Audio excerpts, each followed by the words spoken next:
We awake now. Woo! Y'all don't know, man. If you don't know now, you know. Me and my brother, Dr. Damon, have been taking a break, man. We appreciate everybody that's been following up. Like, yo, is the podcast thing still going on? I mean, my barber even hit me today, like, yo, man, what's going on with y'all's podcast? I'm like, yo, we had to get some things in order, but me and my brother is still working, and I'm so grateful that Dr. Damon said, yo, we gotta hook up with Mac Woods because you know he got a new album that's gonna be dropping. You know what I'm saying? Yeah. And we got to hear the most amazing and dynamic work that I think pieces of art that I think that I've ever heard, bro. From a poet, from different artists collabing on a project that brings something that's amazing. So if you don't know Mr. Mac Woods, he is an actor, he is an author, he is a poet, he is an educator. My brother has done things with financial literacy. He lives to edify and educate brothers on everything in regards to empowerment and helping us evolve as beings of excellence. So, brother, thank you for joining us as we get down. Let's go. Man, my pleasure, my pleasure. It's an honor to be amongst you kings. Always an honor, man. I see y'all as my brothers. So anytime I can be on y'all platform, it's a privilege. So thank you for Most having Absolutely. definitely, me. man. Thank you for providing this space for me to talk about my new project. I believe it's going to be something that, it's a few artists that I have high regard for when it comes to being spoken word artists and putting out actual albums. And I feel like this one is setting itself apart, and I Absolutely. say I say that with very high esteem for it. Yeah. Tell us a little background about like you moving into this space as a performer. Well, as a performer, or you want to talk about like space of developing the album, like Mm, what do you mean? Because as a performer, I'll have to say that I'm getting to a point where now I can do 45-minute sets by myself, and that I have to say there's not too many in my peer group that can do that. Mm. To be able to be a spoken word artist and be in front of an audience for up to 40 minutes, straight poems, straight delivering yourself in a manner that can hold the attention of an audience. It's not too many poets out here doing that. And so even the ones that I see in such high regard, they do sets, but it's not a lot of them doing them to the point where I can do it at damn near an hour. You know what I'm and saying? everywhere. Yeah, yeah. And I'm And not just talking everywhere. about Yeah. Oklahoma because I say this, and I say it often. I'm not trying to be the best poet in Oklahoma. That's just not my goal. My goal is to be world renowned. Um, Absolutely. and my plan is to always rep OKC, Dale City, South Side. I come from them lanes, Oak Cliff.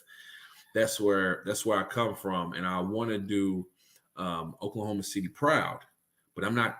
My sights are not set on being the best in Oklahoma City. For me, that sounds like the dude that was good at hooping in high school and never did shit with his career. Absolutely. You know what I'm saying? No, I'm trying to be. I'm one day I want you to see me in movies and on big, huge stages and like, damn, I know that brother. You Yeah, know it's what You I'm mean gonna in saying? more happen. movies? I Yeah, You want mean it's to in gonna. more be. movies? Yeah. Yeah, Yeah. I want to be at that point. You know what I'm saying? I want to be. One thing that I have in mind is like, uh, um, Ghost. Mm-hmm. Amari Hardwick. Being able to do poetry and do movies and do film and TV and still have a love for poetry and still put out poetry albums and such and do things like that. Like I want to do it all. I want to do philanthropy. I'll still do community outreach. I'm claiming it. I'm claiming it. When God bestows on me the blessing to make it big on the red carpet, I'm still be very involved with financial literacy, professional Absolutely. development, programming for minorities, for grants and scholarships, all of the stuff that I love doing now, I will still do when I make it big. When I make it big, Right. I'm claiming it. but Absolutely. Yeah. but yeah, I'm in a great space right now with spoken word. To answer your question, I feel That's like when it beautiful. comes to sets, I wouldn't say mastered, because a wise man knows that he knows nothing at all. So I'm going to continue to learn and continue to build my craft. But I do sets, and I do sets well now. My next thing this year is I want to do slam poetry. I want to get into some of the contests. It's a realm that I haven't tapped yet, and really I didn't have any interest in it, because it's a space where you have to have a poem that's 3 minutes or less, and I just wasn't interested in rushing it. I wasn't interested in that type of competition. My type of competition is, if we're in a feature event situation, I want to be the coldest motherfucker to touch the stage. But me being graded on me being scored on my emotion, you know what I'm saying? Me being scored on a sensitive topic, and I might do a dad poem, and you're gonna score me on it. You know what I'm saying? It's just like, yeah, I just wasn't interested in it. But now I had some poets that are slam champions nationally, and they told me, yeah, you can do that. Yeah. Come on over and get in this lane. You know what I'm saying? That kind of gave me the battery pack in my back to, like, all right, let me check it out. Let me That's go on dope. over here and see what we're talking about. It sounds bro, like you've been giving yourself permission to expand. Yes, sir. absolutely. Yes, sir. That's the mindset that I had. I want to expand my craft. It's like, you pushing it. You feel good about where you're at, and you don't want to be complacent. You want to be forever evolving. And so I believe that trying to dip my toe in the well of slam poetry in that competition realm will be the next step for my pen. And so That's I'm dope, gonna man. take it in 2023. So tell me about Pressure Cookers. The title of it, where did it come from, what inspired it? So Pressure Cookers comes from some phenomenal brothers that I met before. They run a whole movement called Modern Manhood. I don't know if you heard about them. But I don't know if you heard about them brothers. They're doing some dynamic shit out here. But basically, we were having a conversation before, when I had the honor to be on y'all's podcast before. And what happened was, we had a discussion on, like, how black men are like boiling pots, and with the whole mindset of the top that's over us, boiling, right? And a lot of times we don't have these safe spaces to vent. We don't have even no one makes the black man feel comfortable enough to share their emotions and their feelings. So we keep it just boiling pot, and we know what happens when a pot is boiling and that top is on there. Usually it's gonna blow, explode, and spill over. And usually when it spill over, it's not gonna be nothing nice.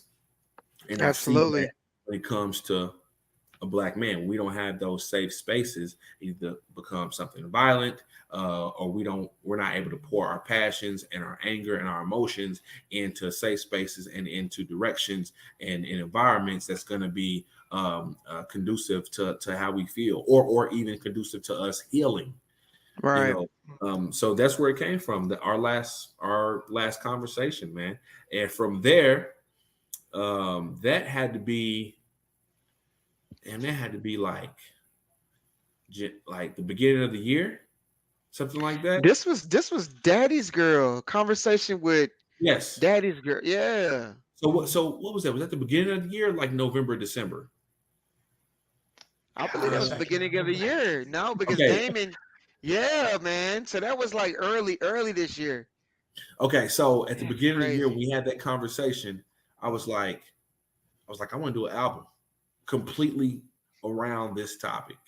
And what's funny is I had the idea to do a second portion of my last album that I released in 2021, and it was going to be the second part of Blacker Than Shakespeare's Ink, The Diary of the Nostalgic Kid, Part 2.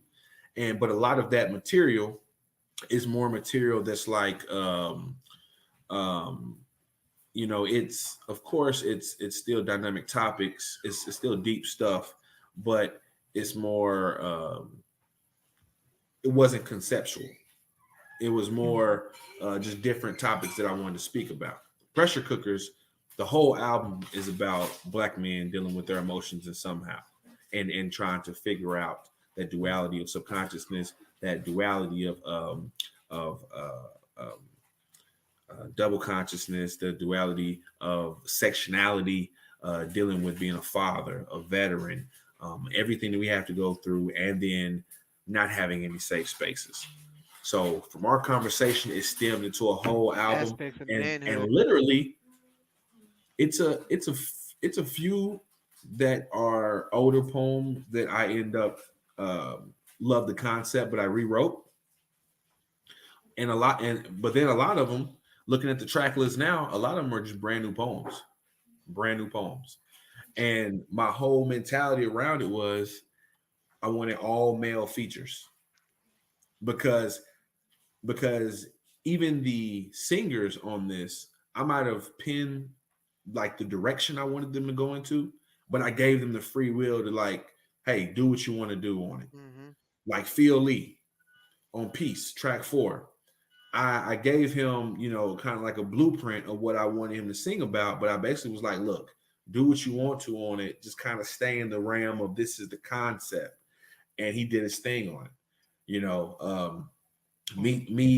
I didn't want to like put any barriers around the artists that are featured on here. I just wanted to be like, okay, this is what I'm speaking about on this track. And I'd really appreciate if you kind of stay in this lane, but use your gift how God gives it to you. Yeah, talking about showing within this project the allowance of black men to show up authentically. Yep. It's just at the root of the work that you do. Like it's beautiful. So when I explain the sessions, shout out to Jasmine Sullivan, her album Hotels. So when I heard it, I happened to be listening to it a lot early this year. And then we had the conversation, right? So when she was having her session parts where the women were giving these really blunt, detailed excerpts about their experiences being a hoe, I was like, I love the concept of just being open and honest like that. Yeah. And at first, I everyone that was doing a session, I was gonna give a mock name on it. So I wanted you to be totally free of what you say and don't worry about any backlash. Yeah. But everybody that submitted a session was like, "Nah, I put my name on it.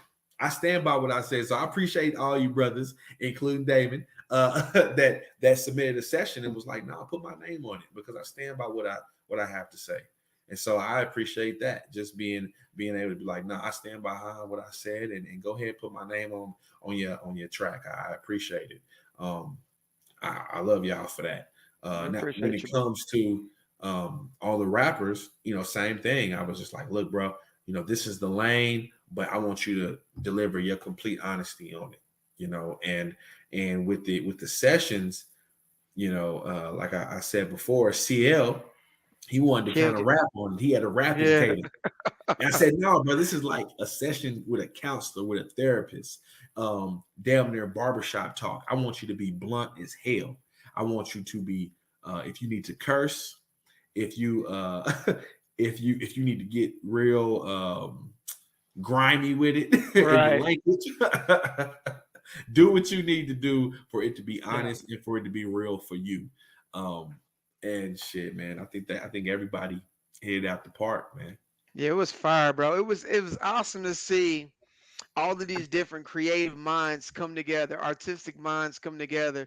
Especially the crazy part is we all hang out, you know what I'm saying? And we had these conversations. Yeah. But you made space for us to put everything that we do creatively in our normal setting when we are discussing our vulnerabilities, when we discussing our barriers, our struggles, and sometimes the highlights.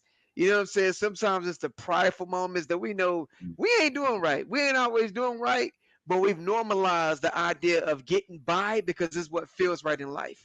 You know Yeah. what I'm saying? Mhm. Yeah, When we and listen to, and you know we operate as machines. You know, yeah. even the whole title of like black men are like pressure cookers. So right, Hmm. so just to break that down, uh, a pressure cooker is a sealed cooking vessel. Right, it Right. uses high pressure to increase the boiling point of the liquids. This allow food to cook quicker with less water, less energy than like standard cooking methods, right? But this cooks food faster, but it's way more dangerous and Mm, way different causes for explosions. And the yeah. types of food, the is different causes for explosions, different types of food that go in it, inadequate venting, and it actually says on the description inadequate venting, which is a great parallel Whew. to black men having inadequate spaces to vent and to release their emotions, right? And so it releases pressure in unsafe ways. And it Yeah. says that you can cook up to heats of 250 degrees, but right at that 250, you can also explode.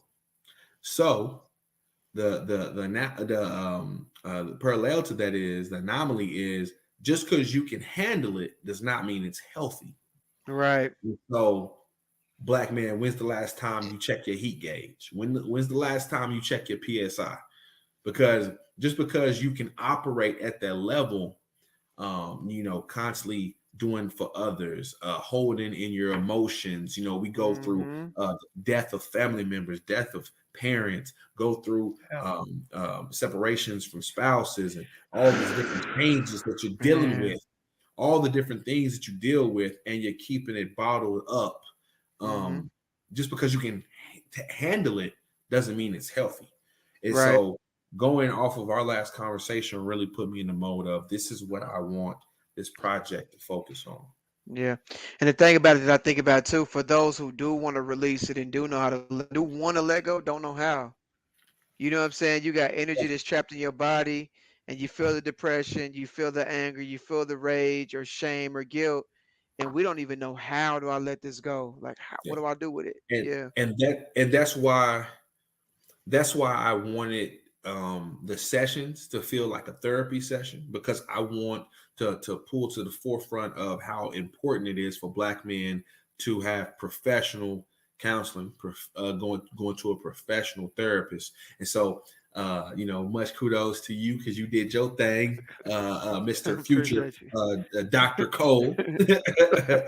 You did your thing on it. So having you as my therapist and showing, the very first track, the intake, shows that struggle of a black man, me, coming into a therapy session, being very um what's the word?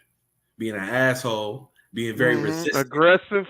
aggressive, Yeah. and resistant to the process. And when Hmm. you ask the question of, well, who are you blaming? So it's your fault.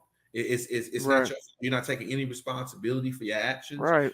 When you put that on a people, or a man that has been going through life operating, and yes, we may be taking care of other people, but the emotions and how we deal with our emotions, sometimes we don't own responsibility for Hmm. how we're releasing, how we're venting, or how we're Right. dealing. We take less ownership on how we're dealing. And Yeah. so the intake was very important. You did your thing on there as my therapist and asking the right questions. And I want to put it out there. I didn't write anything for D Cole.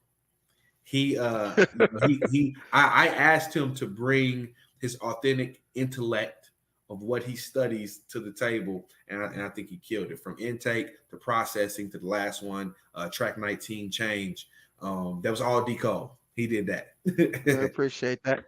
Appreciate that. You know, it's a phenomenal work, and I love how, like, even right now, you're speaking to a lot of us, especially men, and then more especially black men, have this.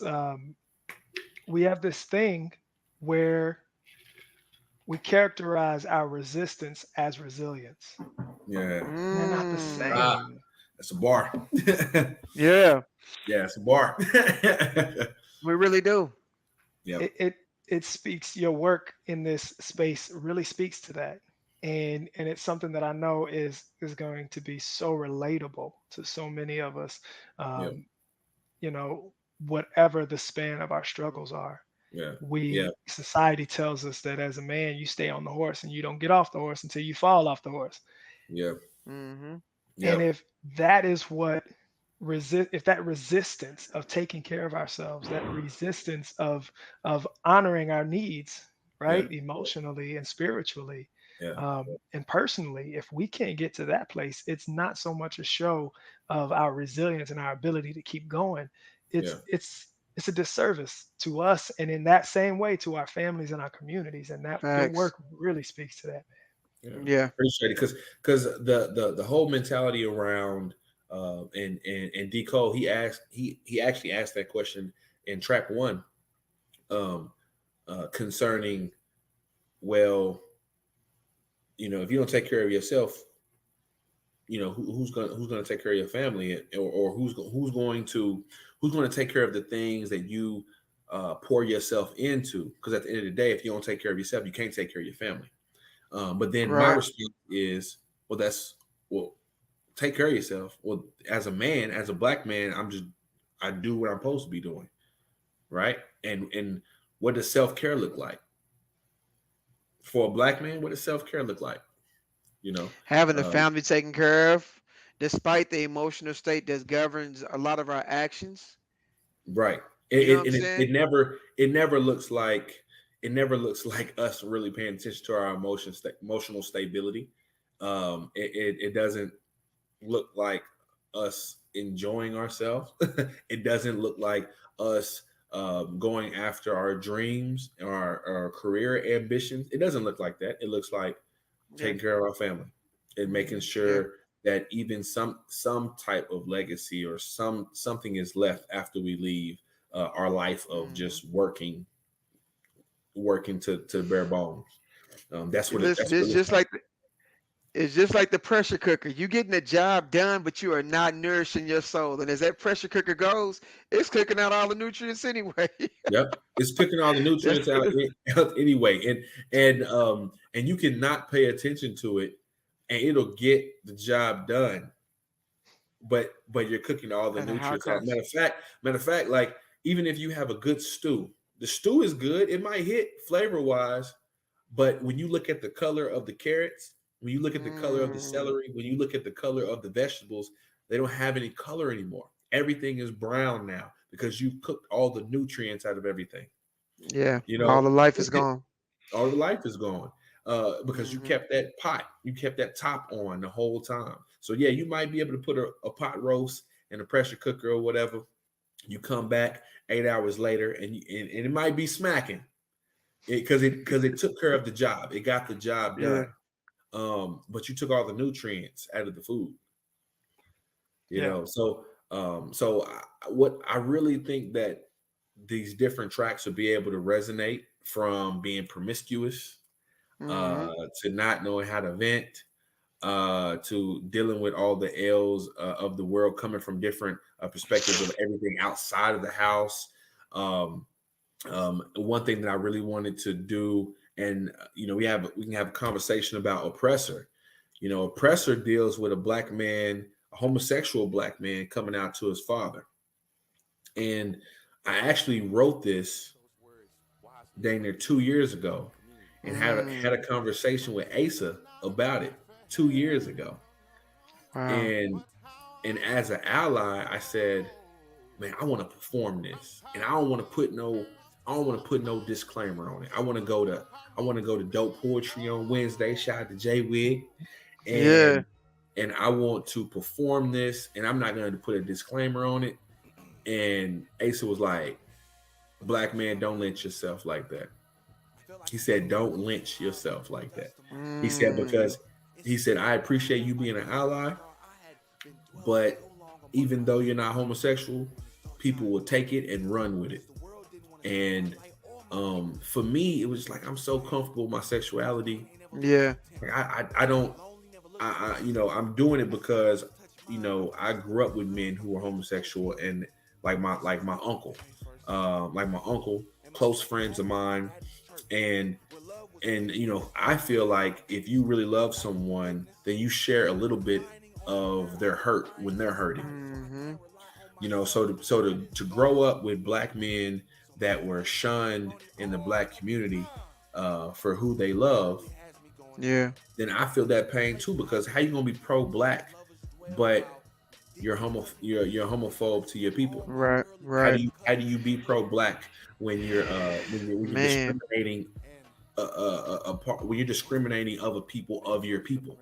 How can you be that pro black and say it's you one of hate those things. men? It's one of those things where it's like until you see me, when you look at me, there'll always be division. Yeah. It'll always be that way. Yeah. So he told me 2 years ago, don't do this poem. And when it came time to do this album, I said Oppressor has to be on this poem, on this album, because it speaks to black men. It may not totally resonate Yeah. with a straight man because he's not homosexual and he's never had these desires and he's never had this situation. But everyone has been unfairly judged before. Yeah. So when you Absolutely. listen to Oppressor, you a straight black man can connect with that part of it. You know, or having someone Powerful. that you love judge you so harshly, and there's nothing that you can do about it. I feel like anybody that's connecting on a humanity level can feel that. You know, so Absolutely. and then I have Rod Porter on there. He came through singing his ass off. He did his thing. Shout out to Rod. Conscious Lee. Y'all don't know George Lee, man. Phenomenal, killing it on social media, and he talks from everything from transgender equalities to subconscious bias to covering Mm-hmm. anything popular in pop culture. He's just a beast when it comes to debate culture. It just a dope individual. He's big time already. He got Cardi B retweeting his quotes and stuff. He a beast. Crazy. Yeah, so I have him talking directly to black male privilege. And even me as a DNI expert, when I talk about black male privilege, they get crickets in the room because they don't understand that in some instances, the straight black man is like the white man in America. Because in our own sect, in our own community, we as straight black men judge others so harshly. We judge other men who are not that masculine. Right. We judge our women harshly. Right. Harshly. You know, we judge so many different people that are not the stereotypical strong masculine black Mm-hmm. men. We do that. So the whole oppressor is the straight black man oppressing our own people. And Right. Conscious Lee gives a lot of great narrative in track 16 with that. I'm gonna have to You check that know, out. Yeah. you And you shout out to Asa because go ahead. Asa gives me the alley oop on track 15 with Asa's session going directly into talking about the duality of being homosexual and black and being a man and the frustration and the struggle of dealing with your own people who are supposed to be your family but shunning you for being homosexual. And Asa kills his session. Man, I was bro, this actually is just so gonna say dope. that, man. What you've done with this work is you've been able to stack so many levels of experience, right? That are so very personal, and at the same time universal for so many of us, Absolutely. and actually brought it in a medium that speaks with such a depth and intellect, but it's a dope vibe though. Yeah. So that was one thing that I was trying with my very first album. I wanted to be something that had replay value, you know, because I'm sure all of us, you know, we love literature, we love something that's well written. So when it comes to bars, we love to hear the bars. We love to hear someone on the mic that really has something to say. But at the same time, you have to be, it has to sound good to the ear sonically. Yeah. So I could have been having bars on here. I could have been feeling like I was writing my ass off. But at the end of the day, you could have only listened to it once and was like, man, he killed that. And you only listened to it once. Right. But with it being sonically pleasing, you could listen to some deep shit over and over because it's sonically pleasing. Right. And I'm really big into music. I grew up on the blues.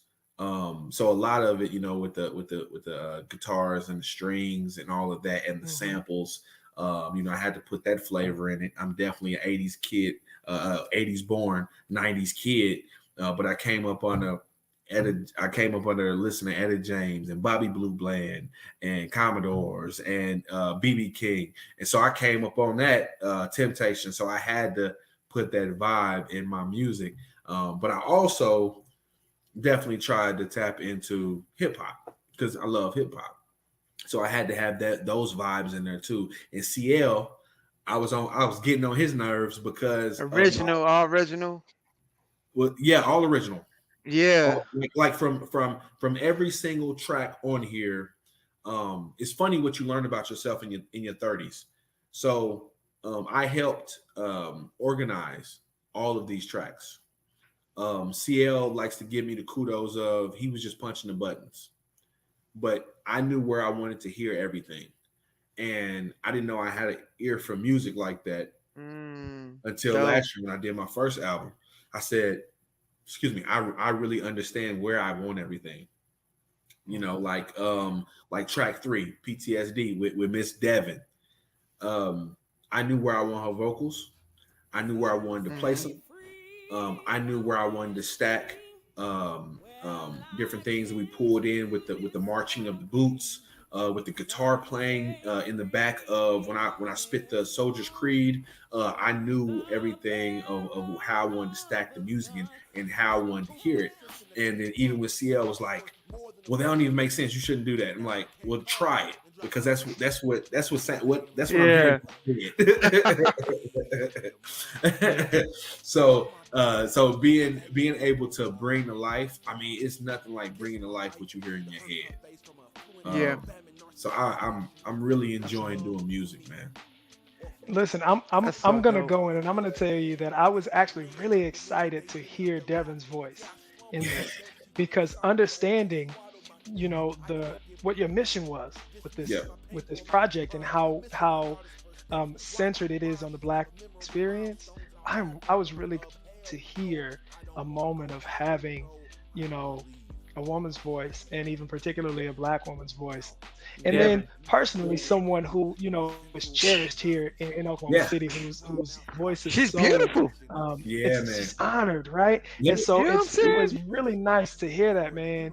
And I'm glad you did that. Let me tell you, man, Devin gave me and CL goosebumps when she did track 3, man. When she did PTSD. So I wrote the lyrics and I said, look, I don't know anything about the construction of music. I just know these are the words and this is the instrumental. What can you do for me?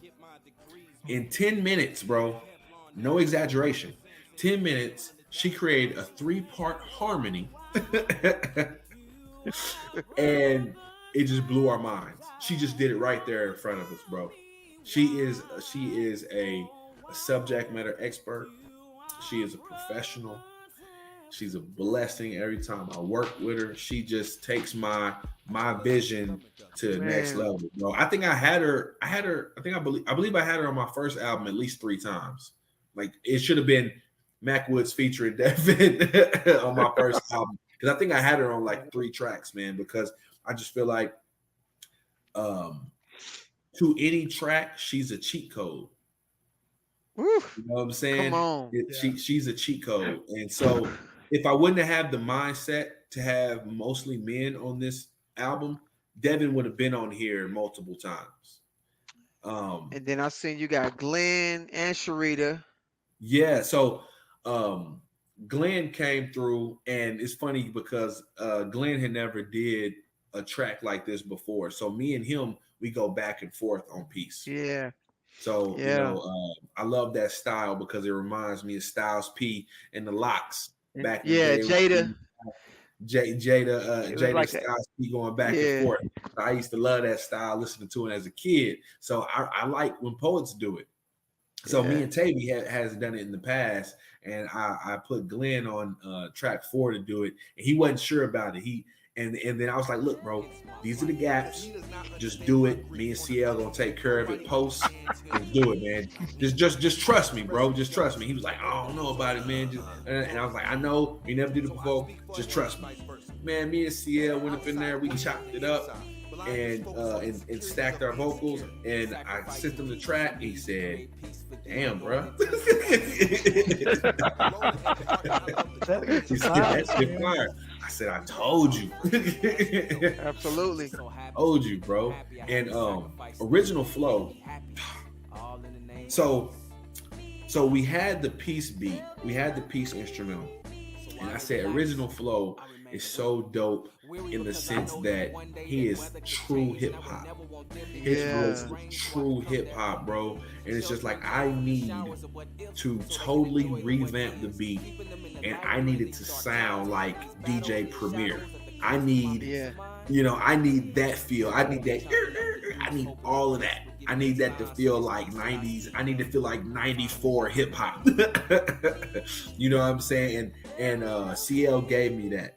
And CL blessed the track with exactly what I wanted to hear, and I heard it in my head. And then Flo sent his sent his verse back, and I said, "Damn, bro, you exceeded my expectations. You exceeded my expectations." And then Phil Lee, I mean, the thing about Phil Lee, for me, Phil is a cheat code too, because he can take some deep content and present it in a way that's gonna resonate on radio. Like for me, anything Phil do sounds like a dope radio hit. But when you listen to the lyrics, he talking about some real shit. Right. But the vibe of it, he gives everything that vibe that's like, oh, that's a hit. So I needed his voice. I needed his voice on there. Love it, man. All right, so you got to tell me more about my favorite track. Okay. The greatest, man. Which one? My favorite track is Guess. And don't say Guess. Look, I'm about to look through the track list right now, bro. I mean, if I was you, I'd be like, it's the one with you on it. But no. You know me better than that. But I'll tell you, and I love that track, and thank you for that. But I'm gonna tell you, my favorite track was Greatest Show. That's what I just said. Yeah. You said Greatest Man. I'm like, I don't know what you're talking about, but I know my favorite track is Greatest Show. Okay. So you and I know both of y'all study the mind and body and spirit. So I feel like that was gonna resonate with you guys. And I hope people tap into that. I'm talking the 3 personalities. Id, ego, and super ego. And the thing about it is, if you pay attention to what I'm saying, it flows right into the definitions and flows right into how they affect each other. And then that then coincides with what the black man is going through. Right? Yeah. And so the greatest show for me is we are black men on tight ropes. And we have everything going on around us, from the animals, from everything, everyone that's pulling for our attention, for us having to pour into jobs that maybe we don't care about. Of course, police and then us killing us, and us having to have this bravado all the time. And so how heavy that is, and then how we have to stay on this fine line. Yeah. One of the lines that I say is Hulk hold again. This NWO, niggas without any heroes, just a whole bunch of stone cold bish-offs, overtaking, undertaking, stripping and stripping you of your gold. See, you can be incarcerated in cells of hell, and the only mankind that's kind to you is watching for pure entertainment. So you can be light-skinned with good hair and still get played by the nation, and you don't have to get hit with the rock bottom when you're born there. And just playing with the WWF nuances. But it's basically talking about how everyone, it seems like, we can't open ourselves up because we're gonna be ostracized for it. And anytime we try to lean on who we think are our heroes, it seems like they let us down.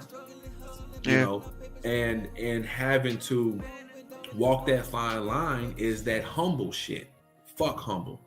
But we have it says royally we rumble with a whole bunch of opponents because it's a lot of definitions of what a good man is.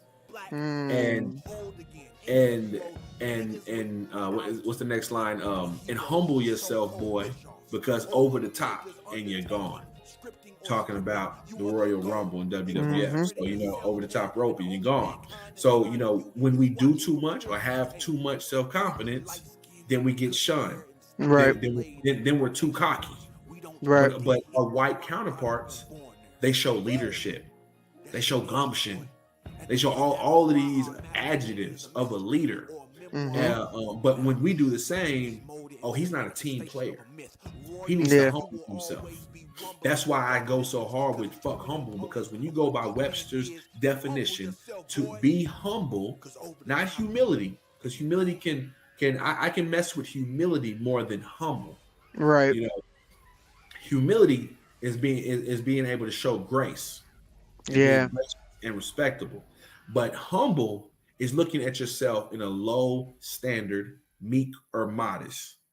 Yeah. So and it's so interesting when you think about the idea of how we praise heroes and put them on these pinnacles. You know what I'm saying?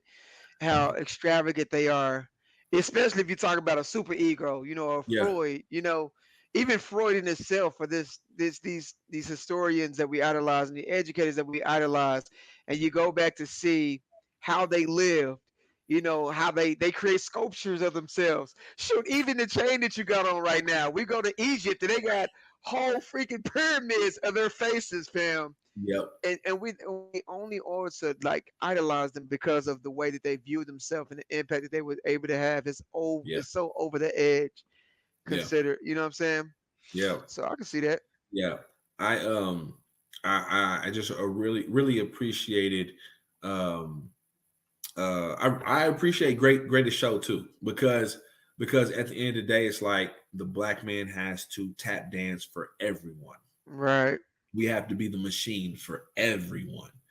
And we don't get enough respect or admiration for it. And so the Greatest Show is us tiptoeing on this wire line while all this chaos is going on around us, and we have to balance. Right. Yeah. I fucks with Greatest Show. And the crazy thing about the Greatest Show is you can. And the ringmaster is me. I just put an effect over my voice, so some people might not know that. That's dope. Hey, you can put on amazing most show ever, as long as it's within the context of what needs to be going on in propaganda. Anything outside that, man, nah, bro. Cut. Yep. Yeah.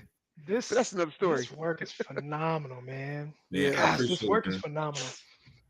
I appreciate it. I'm pretty proud of it. So I had missed the 2022 ballot to get it in for the spoken word Grammy nominations, but submitting it after October, I can do it for 2023. So it would definitely. I'm gonna be pushing it hard. I'm gonna also try my damnedest because shout out to CL. CL is supposed to be being able to sit on the Grammy board. So you have to have someone. I didn't know this. You have to have someone like vote you in to even be nominated. Oh wow! You have to have somebody on the board or whatever to kind of put you on the nomination list. You can't just be out here grinding hard and get on there. You can't do that. So I didn't know that. So a vouchment, you have to have a vouchment just to get considered. Yep. And my thing is, I would, of course, I would love to win a Grammy. Who wouldn't want to win a Grammy? but just to be nominated, right? That's another thing Dr. Damon, and I'm thinking of the next step with my pen. Right. I think this definitely should be in the conversation of being nominated, especially if you're talking about spoken word that sounds like this, talking about this with this type of pressure. Man, and Like, devotion, man. Demotion of brotherhood, talking yeah, about real problems that's not really publicized in a yeah, highlight in an effective manner and tasteful manner. yeah. I agree. Yep. And shout out to Miss Sharita Renee. I got her on track 7 on Stay. I needed from a woman's point of view, I needed um that fight. I needed that aggression because it comes from an honest place. Me and Sharita, we wrote this together late 2018, and we have been performing this I on thought so. stages for like 3 years, bro. And when we wrote it, we just wanted to be really honest about relationships, about different things that like a married couple would be going through when it comes to trust, when it comes to vulnerability, when it comes to looking at the past and seeing how you develop. Like the hard thing about being in a long-term relationship and marriage is it's one thing that you're going through shit by yourself. Like, in your 20s, you evolve, you grow, you fuck up a lot, but you're learning. You have to do all that with another person who's doing all that shit too. Sheesh. You know what I'm saying? You're growing, you're fucking up, you're learning. You're doing all this in your 20s together. Man. That's a beast. That's a beast. And so we wanted to be very honest in this, and I've had multiple people listen to that over the years. I've had my wife listen to it because I wanted it to be real. I didn't want it to come off cliche, and I definitely didn't want it to come off like we was doing too much or trying too hard. I wanted to be hood enough. I wanted to be real enough. And some of the shit that we fight about, I wanted to be petty enough. Right. Yeah. Absolutely. Absolutely. Some of the stuff that we fight about in relationships are petty as fuck, and we say some petty ass shit. But and all of that is on Stay. And then Vicious gave us the alley-oop with putting his shit on there. Vicious just came in and killed it. Like his direction with his verse is phenomenal, and it's real, and you can tell with his writing that he been through some shit. Yeah. Because it was very specific and like it was real. It was like, oh yeah, this brother he sounded like he wrote from experience. And I've been wanting to work with Vicious. Him and CL, they're cousins, and they're really close, and they've been getting down making music since they were like what, preteens. And so Wow. they were backpacking it back in the day. So to see the fruition of their careers and their love for the music, yeah, man, yeah. So I had to get him on, and so we had Stay, the original, and then you put Vicious on there, and I think it takes it to another level, man. So yeah. Gosh. All right, so I'm going to ask you this: having finished and put this project together, having heard it in its completeness, it's obvious how passionate you are about it and how proud you are of it, and you should be. I'm telling you, for having heard it, it's phenomenal. That's amazing. Appreciate What it. was something that kind of caught you off guard or surprised you about a track or an experience or even just a line that kind of caught you after it was all put together? Man, that's a good one. I think maybe so Phoenix on track 3, PTSD. So me and him, that's like my writing partner. Like, as in we have an essay book coming. Hopefully I can buckle down and finish all the essays. And the essay book. It's all like vulnerable stuff that black men usually don't say, you know. Mm. And we met each other in basic training in 2013, and he lives in San Antonio, and we've been tight ever since then. 2013, we've been tight. He was my battle buddy, and we've been tight ever since we met That's in dope. basic training. And but he's also he came up as a rapper, and he used to open up for big groups in San Antonio. So he quit rapping and focused on writing, and now he's a playwright, writing mocks for sitcoms, trying to get into the game. He has put out his second book now, so author,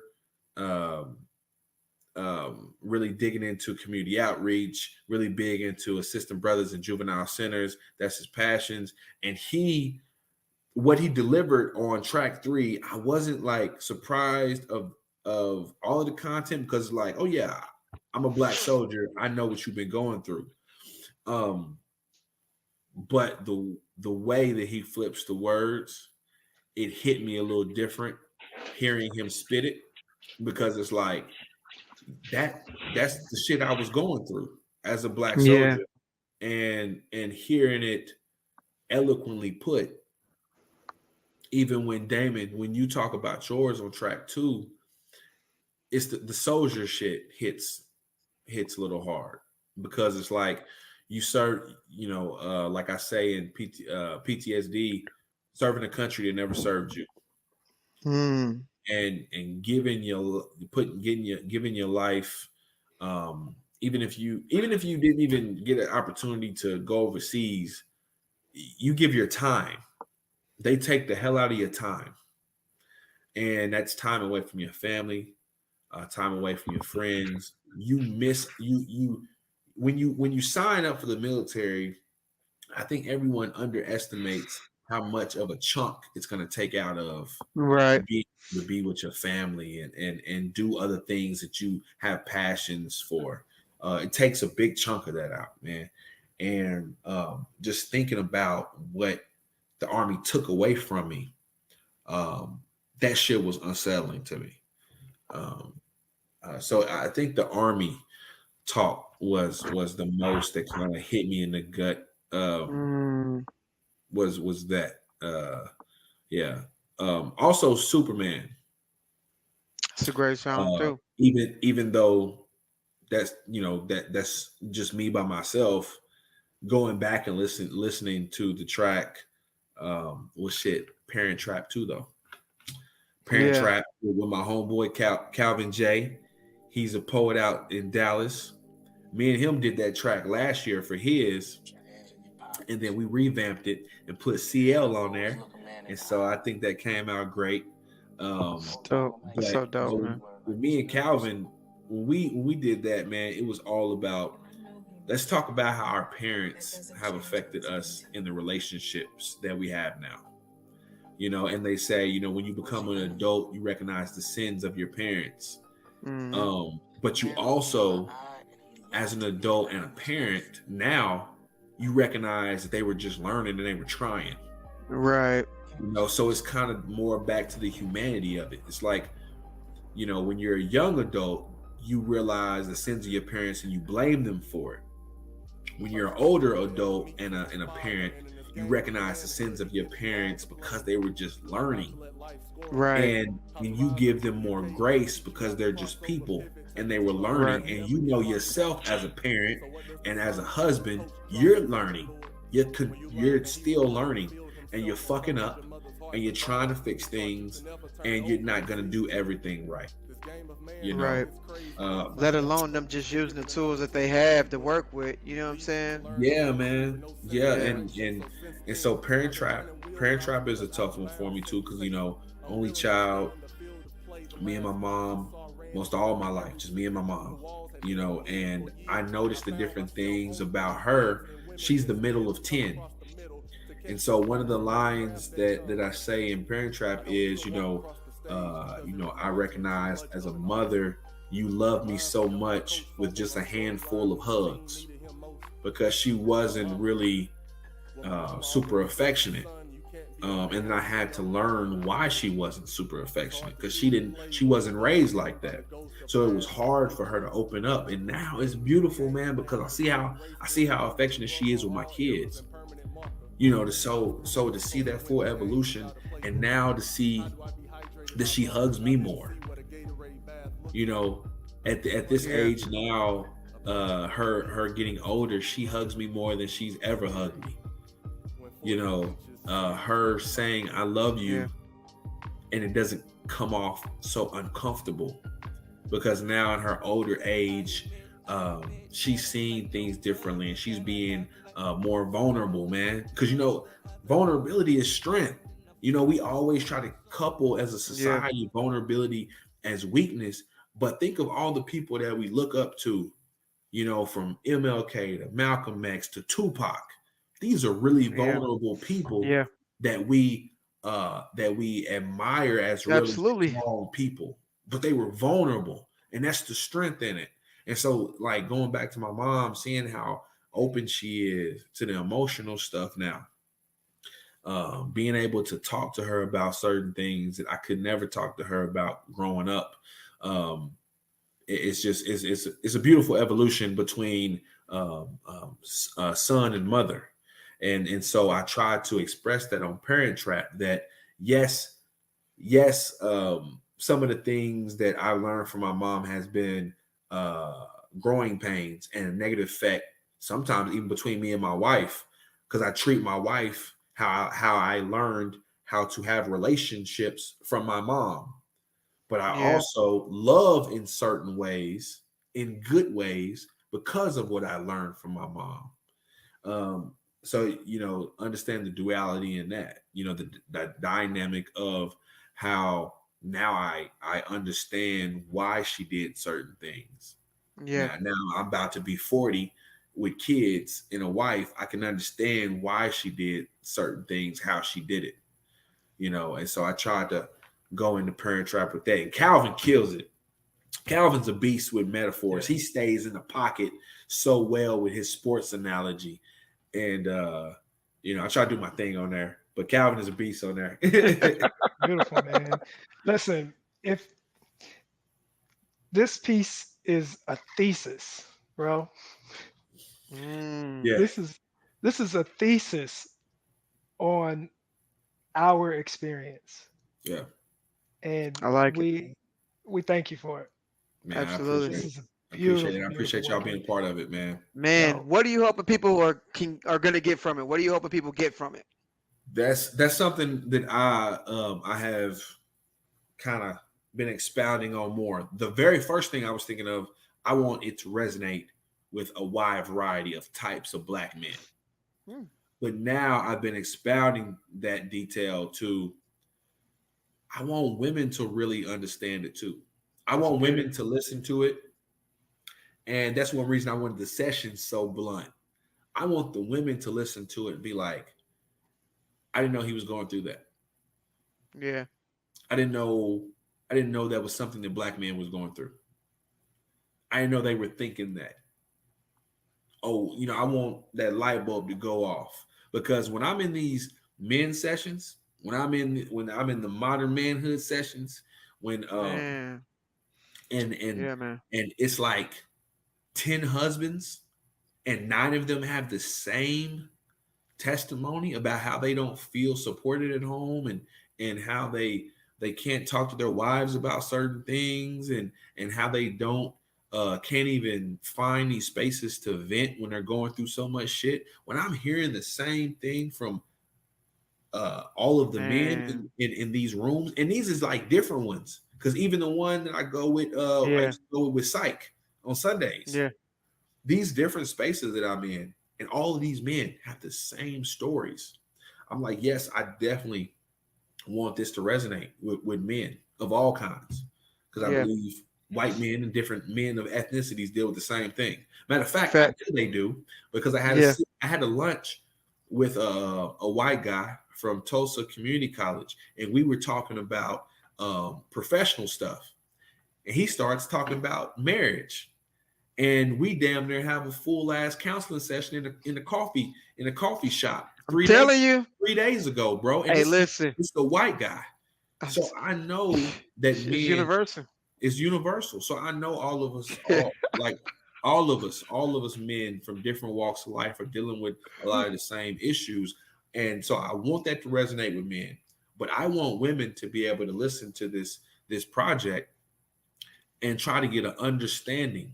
Because when we're having these discussions with all these black men, there's no women around.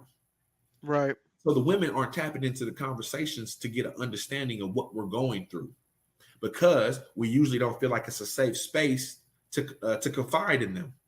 So this can be our safe space. I want Pressure Cookers to be our safe space where we can give this album to our wife so she can try to understand us. You can give this to your mother so they can try to understand us. You know, you can give maybe to your older daughters so maybe they can understand their father a little more from a different perspective. You know what I'm saying? I think that's what I really want from it. I want everyone to be able to tap into what the man and what the black man is dealing with. And here's our safe space. We were able to have a safe space for 20 tracks. Here it is. That's dope, man. Man, thank you. Thank you for this. Thank you for sitting with us, man, and really giving us a chance to dive into this work and understand it and see the depths of it, because it sounds amazing.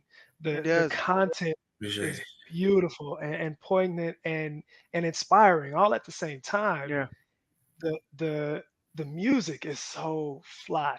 Like it's so dope. And the voices that you have in this space, like I'm not saying this because we're in it. I'm saying this because it's an amazing work. And I cannot wait for people to hear it, to experience it, and then to come back and listen to this conversation.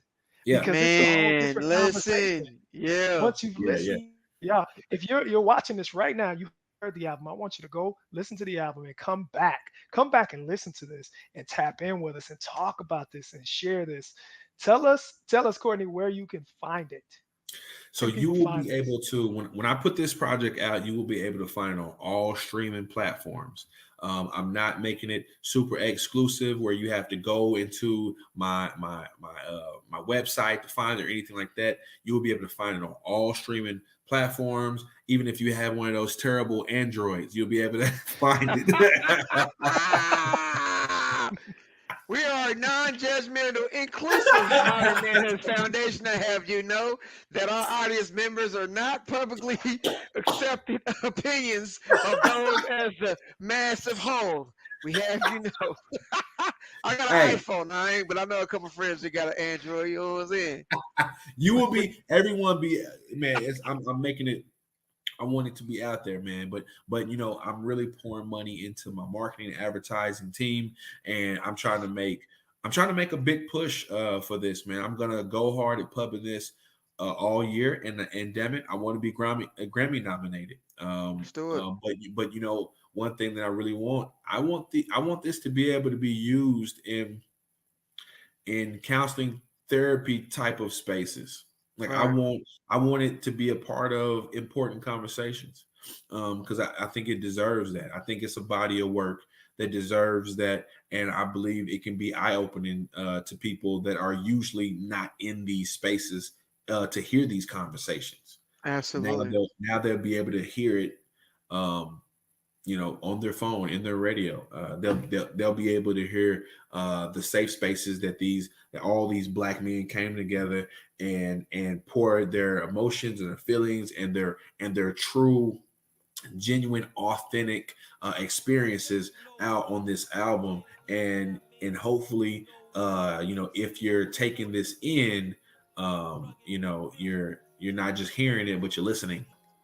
And you're consuming the information, and hopefully that can create other important conversations away from the project that can nurture relationships and nurture men. It's beautiful. Yes, it is. All right, tell us and tell everybody where they can find you personally. All right, they need to all right. contact you. They want to see your work. Instagram is MAC, MAC _ since 1985. I post everything. I focus on my 5 brand when it comes to poetry, community service, fashion, family, and fitness. You'll get that on my Instagram. I'm trying to mess with these young people on TikTok. It's Mac since 1985 on TikTok, and of course Facebook. Mac Woods Inc. That's MacWoodsInk, and but also my personal page, Courtney Courtney D. McClain, Courtney Cordney McClain McClain, and of course on LinkedIn by Courtney McClain as well. And on all of my social media platforms, you will get the same person, because authentically I am the same. When it comes to my brand is to push self-actualization, self-love, and understanding your self-identity, as well being an execution guide. And my whole focus around that is the epitome of what Mac Woods is. So you won't get anything different from my TikTok to my Instagram, besides maybe me playing with the different platforms on what the algorithm wants. But besides that, I'm the same person, because at the end of the day, I love spoken word, and that's my outlet. Beautiful, man. Mac, we have to say thank you for supporting this movement. Absolutely, bro. Seriously. Man, it's all love, man. Anytime I can support, anytime I can come to another workshop. I'm in Tulsa now, but I'll be on I-44 all the time. Man, hey, Bump humble, man. He lucky to be on our platform, bro. Congratulations, bro. Congratulations. Absolutely. Thank you so much for sharing space with us, bro. For always putting on for us, man. For being a great man, for being a vulnerable man, and expressing deep, parts of you that people don't know about, and being able to do it unapologetically, man. We respect you in that manner. We thank you for that. What I'm saying? Because of the platform that you've created, man, you give, especially for men, you give us a reason to live another day. You know what I'm saying? There's some of these manhood meetings that people don't know about, where we see guys who said, literally, bro, I woke up today with the piece next to my head, and I really contemplated taking my life today. You know what I'm saying? And it's because we have shared these space where people have been vocal enough to say, bro, listen, we've been there. You know what I'm saying? Let's really have a conversation. So if I leave you guys with anything, I say go out, get this brother's project. I promise you, you will not regret it. And I'm not just saying that because we were on it, but it's an amazing project. After I heard y'all call, I'm planning for November, and I'm planning for November. I'm gonna listen to it over and over and over, so I have it memorized by November. Because everybody's verse that I heard Wiggs, and I said, bro, I hit Wiggs up like, yo, this was nuts. I hit Nitro like, yo, Ace, and that's Wig, he was witty with his session, but that was all real shit. Yeah, he talking about a real relationship, and so it's witty, and it's funny, and it's definitely showing his personality. But all this shit is real, and I want people to understand that everything on here is real. Like we weren't in a room, So I think the authenticity comes across very well too. Facts. You don't know how much this is gonna hit, bro. Yeah, man. I'm praying it hits, and really I do believe in how good it is. I just need the right people to hear it. Like it will. Like, listen, man. Look, you got everything is moving the way it need to move. You're already being put in position, so let's speak like it's done. All right. Yes, Absolutely. Yes, There's a quantum field out there that's listening to you right now. That quantum field that said, are we hoping? What we gotta hope for? It's a done deal. Is he gonna claim it yet? Yeah, is he gonna claim it yet? It's claimed. Yeah, you got somebody nominated. Grammy on the board. Somebody's on the board of the Grammy. Like if God ain't moving no more than that, you just you know what I'm saying? Come on. Yeah. Hey, go ahead and post the flyer. Pressure kicker. Let's go. For those who want to know, I'm trying to figure out exactly how I want to do like a listening party or something like that. Like an event. I want to do something where I can get all the men in one room. Bro, that's so sick. And then have brothers on a panel where we discuss it. Man, we got to get a cigar lounge. Yeah. You know what I'm saying? I wouldn't mind it. I wouldn't mind it being live streamed too. That'd be so fire. Checkmate, nigga. You are what time, circumstance, history have made you, certainly, but you are also much more than that. So are we all, black man. Mac.